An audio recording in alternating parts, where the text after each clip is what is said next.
प्रभु यीशु मसीह के नाम में आपको अनुग्रह, शांति और आशीष मिले। जैसे आपको इस तस्वीर में दिखा होगा, प्यारा सा बच्चा लग रहा है और मासूम बच्चा लगता है। कुछ ये भी कहते हैं कि बच्चा तो भगवान का रूप है। और इसी बच्चे की मैं आपको कहानी बताता हूं। ये बच्चा जो था जब 4 वर्ष का था, ऐसा बहुत बाद में पता चला कि ये 4 वर्ष का बच्चा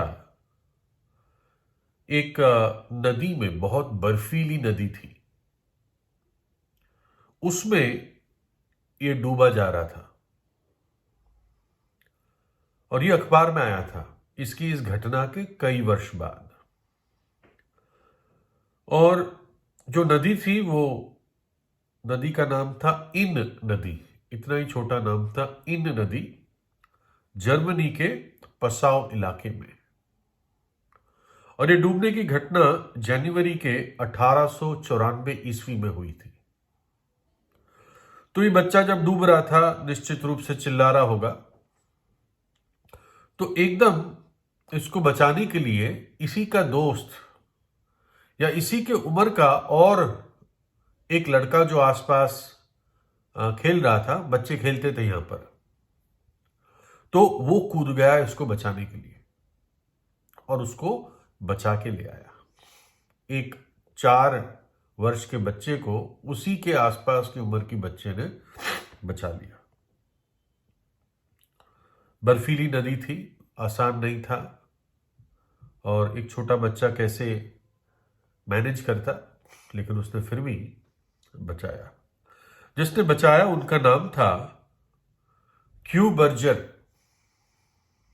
और क्यू बर्जर एक बहुत अच्छे संगीतकार बने अपने जीवन में। और इनका शिष्य था जिनका नाम था मैक्स ट्रेमेल। और मैक्स ट्रेमेल ने बताया कि जब मेरे गुरु या मेरे जिनसे मैंने ट्रेनिंग ली, क्यू बर्जर, जब उनका देहांत हो रहा था, उससे पहले ही उन्होंने मुझे बताया था कि उन्होंने इस 4 वर्ष के बच्चे को, जब वो भी छोटे थे, मरने से बचाया था। और मैक्स ट्रेमेल बताते हैं कि वो बच्चा एडोल्फ हिटलर था। तो एक बड़ा सवाल आता है, अगर वो बच्चे को मरने देते तो शायद इतने लाखों लोगों की हत्या आज ना होती। एक दया दिखाई गई एक बच्चे से दूसरे बच्चे के द्वारा, उस दूसरे बच्चे की जान बचाई गई, और उस बच्चे ने बड़े होकर लाखों लोगों की जान क्रूरता से ले ली। बहुत अत्याचार उसने पूरे यूरोप में किया। और ये डानूबे अखबार में, जर्मनी में ये बात छपी थी। हिटलर जब बड़ा हुआ, इसने पहला विश्व युद्ध देखा, उसमें जर्मनी हारा, ये बहुत भावुक हो गया उसमें। और फिर इसने बड़े यत्न के साथ, चालाकी के साथ ये ऊपर ऊपर पहुंचता रहा, चुनाव जीतता रहा, और फिर जर्मनी का चांसलर बन गया, शायद 1925 के बाद। और वो एकदम अजीब सोच का व्यक्ति था, बहुत ही राष्ट्रवादी था, और सोचता था कि सारे गैर जर्मन लोग, जो जर्मन नहीं होते, वो सब लोग ही नहीं होते।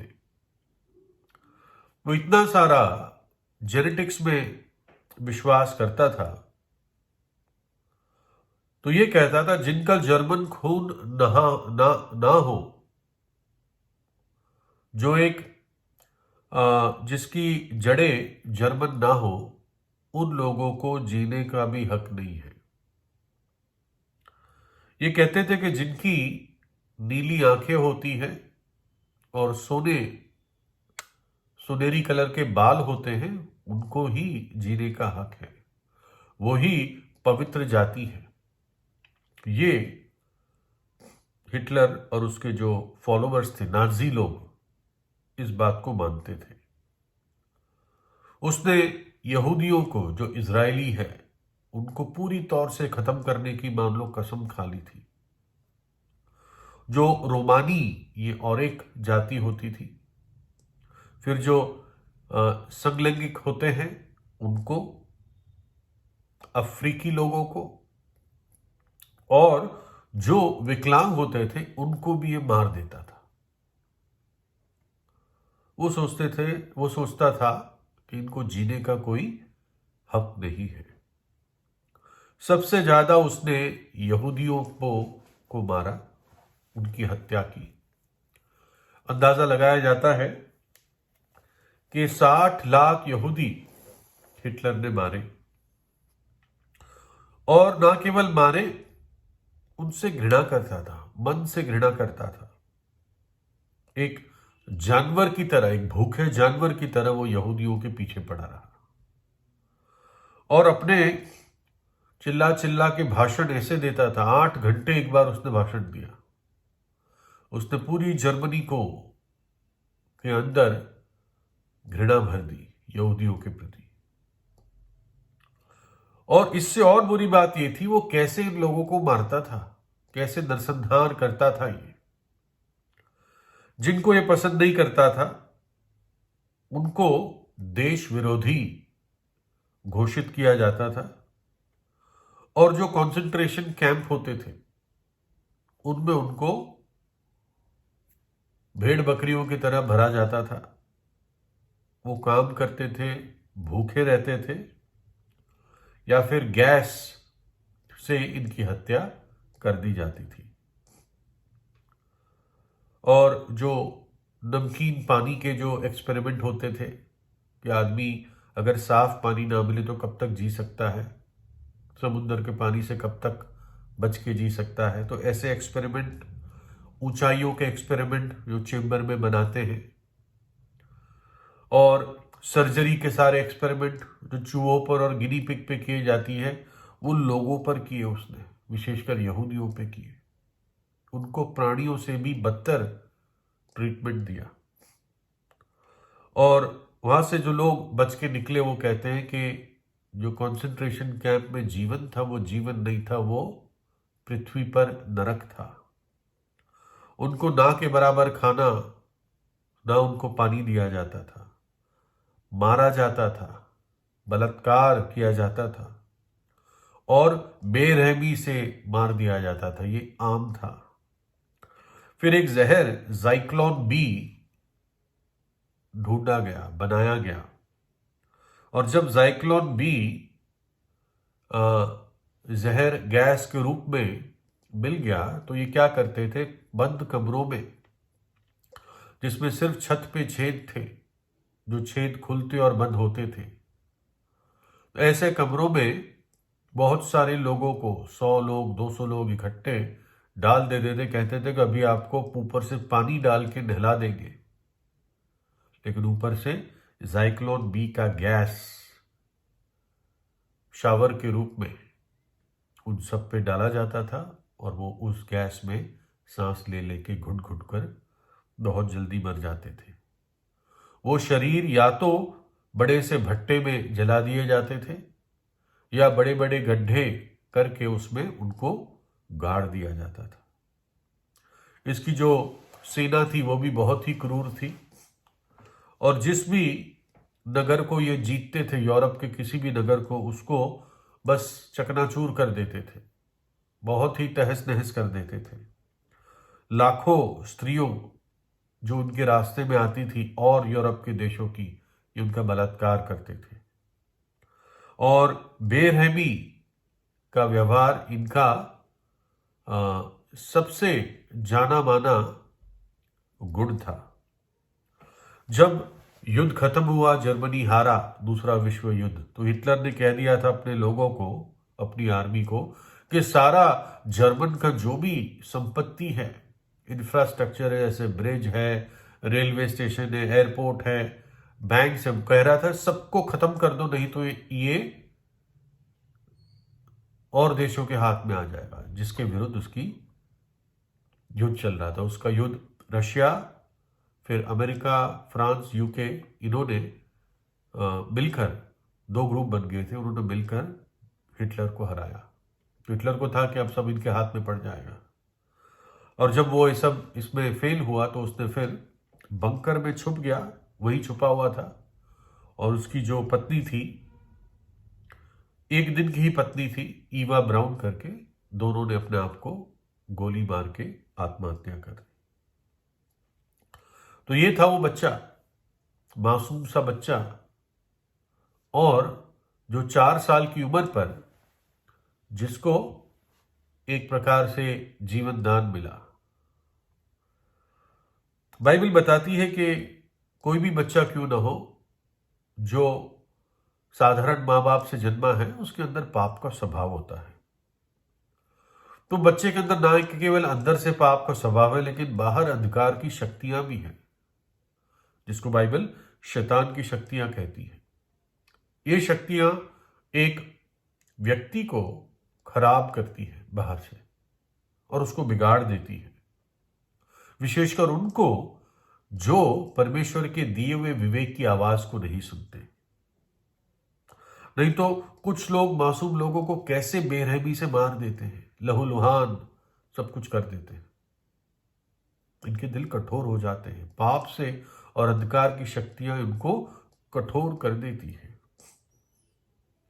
पाप के कारण मृत्यु आई इस संसार में, और अगर परमेश्वर मृत्यु को ना लाता, अगर मृत्यु की सजा पाप के कारण ना होती, तो हिटलर जैसे क्रूर और दुष्ट लोग सदा के लिए जीते। सिर्फ मृत्यु हुई, हिटलर को खत्म कर पाया। वहीं पर हिटलर जैसा आदमी भी फेल होता है। नहीं तो हिटलर जैसे आदमी बुढ़ापे तक, जब तक सांस चलती है, रुकते नहीं है, इनकी क्रूरता जाती नहीं है। और पाप के कारण संसार में बहुत ही दुख और तकलीफ आई है, लेकिन परमेश्वर ने इस बात के लिए हल दिया है। परमेश्वर मनुष्य बन गया और कलवरी के क्रूस पर मनुष्य के पापों के लिए अपना प्राण उसने दे दिया, अपना बलिदान दे दिया, मनुष्य की सजा को अपने ऊपर उठा लिया।